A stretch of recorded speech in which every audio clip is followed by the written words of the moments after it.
Chakadosh Boker Tov. We're continuing with the halachot of Amira LeGoy, and now we get into an interesting halacha that has to do with carrying a candle.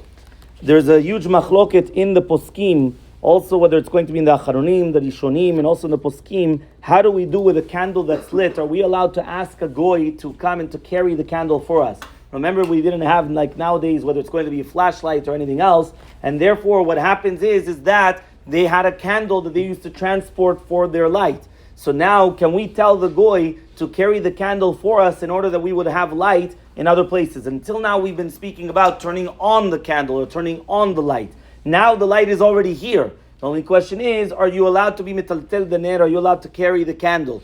So here, halacha l'maaseh, Rav David Yosef brings down that we can be lenient in order to ask the goy. We have what to rely on, especially if it's going to be for a mitzvah, that he should carry the candle from one place to another place. He says, especially if it's going to be for a mitzvah, because then if it's for a necessity of a mitzvah, he says for sure we could be lenient without a problem. However, we should be careful. Now this is to do with a candle which is not as common nowadays. It could be common, for example, if a person had their nerot on the Shabbat table and then they had to move it for whatever reason that it was, so then there you do have obviously some reason to do so. Nowadays though, just some candles, you're not going to have the goy moving it. However though, anything else that has to do with electricity, for example, nowadays this is very common. You have the oven, right, with a movable oven, or you have whether it's a plata chashmali, or the urn, or any other electrical product, right, here you can be mekel, even lechatechila, to ask the goy to move it, and there is no problem whatsoever. So therefore you could move,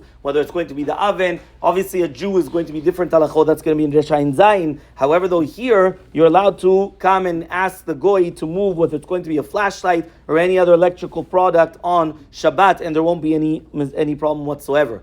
Right? The next halacha, which is also very important, is the difference between a goy and a Jew to do with PsiK Recha. What does that mean? We know there's halacha that we paskin like Rabbi Shimon, that davar she'enu mitkaven is mutar, which means if you do not have kavanah, if you do not have the intention of doing a melacha on Shabbat, it is permitted. And therefore you're allowed to walk on the street, even though it could be that you might be killing ants on the way because you're stepping on them. There's no problem why davar she'enu mitkaven is going to be mutar. You do not have intention for it, and therefore it is permitted. What happens though in a case where it's inevitable? Inevitable means it's PsiK Recha. Like for example, like the Gemara brings down, you're going to cut off the chicken's head. You're going to tell me now, right, that it's not going to die? Obviously it's going to die, which means that it's inevitable. So a few different examples. One of them is you're going to open up a car door, and by opening up the car door, the light will turn on. Or opening up a fridge door, the light will go on. An oven, right, the light will go on. All these things now, I don't really care about the light, but at the end of the day, right, it's inevitable. The second that you open up, it's going to turn on. So that is called a PsiK Recha, which means that even Rabbi Shimon agrees and a PsiK Recha that it's going to be asur. And the reason why it's going to be asur is it's ki'ilu, you have the kavanah. It's as if that you have the intention to do so. But since you already know when you open up the fridge that the light is going to go on, so it means that you're already opening up with the intention to have the light go on. So that is called a PsiK Recha. Now, to do with the Jew, that's what we do, which means we come and we say that the fact that it's a PsiK Recha, we say that right now that is your intention. To do with a goy, as long as it's not his intention, I make a disconnect between his machshava and what's inevitable, and therefore it becomes permitted. So therefore, right, in such a case, I'm allowed to come and ask a goy to open up the fridge, even though I know that the light will go on. Or I could tell the goy to open up the car door, even though I know that the light will go on.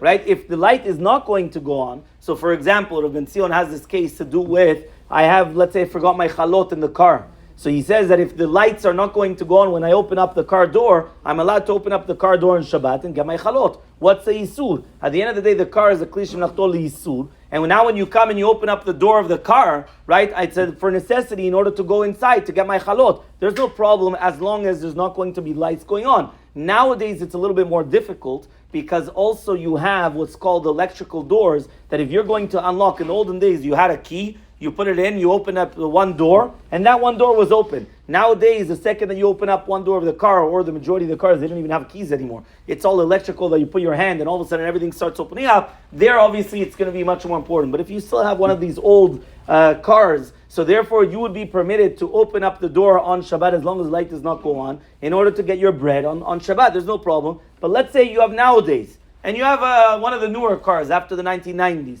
So what happens is that all of a sudden, lights are going to be going on, or electricity will be being used once you unlock the doors. So in such a case, even though it's a PsiK Recha, which means that you tell the goy to get you something from the car, right? It's inevitable that all these things are going to occur. The fact that his intention is only to get you the chalot which are in the car, it is permitted. And the same halacha applies to opening up the fridge door. There is no problem whatsoever. The same halacha would apply to close the fridge door, right? The Shmirat Shabbat ki Hilchot is mekel, that you could actually tell the goy to close the door, which means anything to do with PsiK Recha, you're actually even able to tell the goy to do. However, though Rav David Yosef said that Rav Uvadia used to say that it's better to do it al yidei remez. That even with that, he would say it's better to do it through hinting to the goy, right? Which means that you would hint to the goy that he would close the fridge door, even though that by closing the fridge door, now the light is going to go off. Right? However, though, for sure, right, you're allowed to do it through a goy. The only question is it better to do it through remez or not? As I already said, that was a machlok between the Shmirat Shabbat ki Hilchot, and even Rav Uvadia said it's better to do it through remez, right? He didn't say it's 100% asur to do it normally, to tell the goy. He just said it's always better, hadif. It's always better to do, preferable to do so, because by doing so, you're for sure going to be out of any problems whatsoever. So just to sum up again, to do with electrical products, you're allowed to tell a goy to move any type of electrical, right? Anything which is going to be, whether it's going to be an oven, whether it's going to be a candle. Remember, the reason why we brought down the oven was because the oven is a true fire. It's not just some cold electricity like a fan, that even you yourself could move a fan, right? On Shabbat, there's no problem as long as you need it for the necessity of the space or for it to blow in a different direction. That there's no problem whatsoever. We're talking about something that has a true fire, and therefore, it's a little bit worse than just any other type of electrical appliance. To do also with the oven, a person does have to be very careful on Shabbat.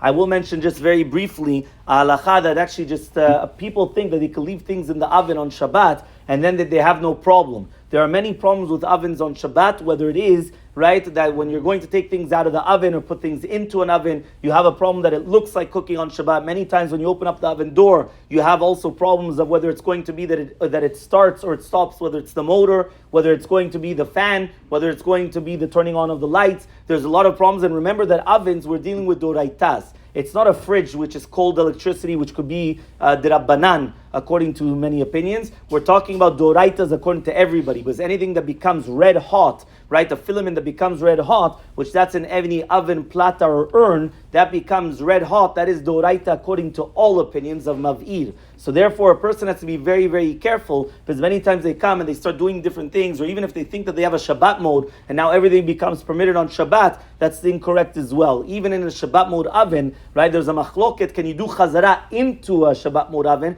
if the food was already there? But to come netina lechatechila, which means to come and to take something from the fridge and to put it, or to take something stam in the regular and to put it into a Shabbat mode oven, that there were not matir, because that looks like you're cooking on Shabbat, and therefore a person should be very, very careful, right, with all these halachot with the oven, because again, it's a very big michshol, and people that transgress these isurim, sometimes deoraita, sometimes the rabbanan, and they don't even realize it.